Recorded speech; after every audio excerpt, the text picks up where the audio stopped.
இல்லை. ஸோ அவ்வளோ தூரம் எமோஷன் ஆகிடுச்சு. இந்த இந்த இந்த படத்துக்கான கதாபாத்திரம் போட்ட செட்டும் சரி, எங்கள் படம் எடுத்த நாங்கள் பேசிக்கிட்ட வசனங்களாக இருக்கும் சரி, அது ஏதோ ஒரு அது ஒரு லைஃப் அது ஒரு லைஃப் அது இப்போ வந்து முடிஞ்சிடுச்சு.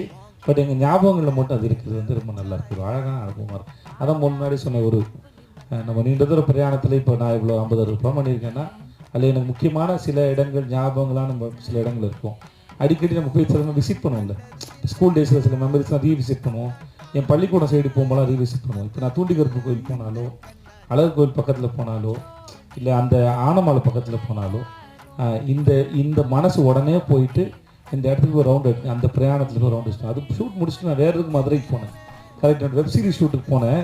அப்போ அவருக்கு ஃபோன் பண்ணேன், சார் நான் மதுரைக்கு வந்துட்டேன், ஹோட்டல் தங்கியிருக்கேன், அதே ஹோட்டல் தங்கியிருக்கேன் சார், நான் நாளைக்கு காலை நம்ம ஷூட்டுக்கு போவேங்கிற ஆர்வத்திலே மனசு இருக்குது சார் அப்படின்னு சொல்லி. ஸோ அந்த அளவுக்கு இந்த கதையும் வேலை பார்த்து